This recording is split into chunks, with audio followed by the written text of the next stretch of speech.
அட பாவி எடப்பாடி பழனிசாமி, உன் பேச்ச கேட்டு என்னோட ஃபேவரட் ஐட்டம் 204 லிட்டர் வந்து எனக்கு பெரிய இழப்பா போச்சு.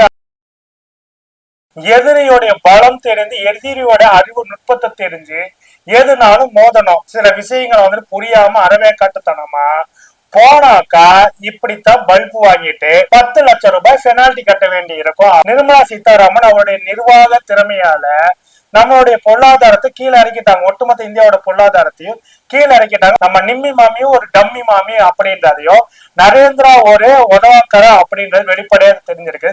பொருளாதார வளர்ச்சி 11.9% உயர்ந்திருக்குனாக்க இந்தியாவுக்கு எந்த மாடல் பெஸ்ட் அப்படின்றத உணர வேண்டிய காலகட்டம். இந்துக்களே ஒன்று கூடுங்கள், இந்துக்கள் ஒடுக்கப்படுகிறான்னு சொல்லி மாயை காட்டி காட்டி ஒட்டுமொத்த இந்தியாவுடைய பொருளாதாரத்தையும் நரேந்திரா குரூப்போ நிர்மலா சீதாராமன் குரூப்போ சின்ன பின்னமாக்கிட்டு இருக்காங்க. தமிழ்நாட்டினுடைய ஜிடிபி வந்துட்டு 13.12% உயர்ந்தது. அது பிறகு 2011 ஜெயலலிதா அம்மையார் அவர்கள் வந்துட்டு தமிழ்நாட்டினுடைய முதலமைச்சர் ஆன காலத்துல இருந்து தமிழ்நாட்டினுடைய ஜிடிபி 7.4% வந்தது.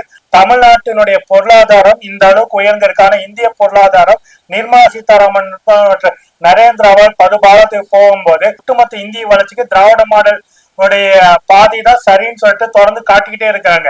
குறைக்கின்ற நாய்கள் குறைக்கட்டும், சூரியன் அதை எப்போதும் பொருட்படுத்துவதில்லை அப்படின்றது போல முதலமைச்சர் மு க ஸ்டாலின் அவர்கள் செயல்பட்டு இருக்காரு.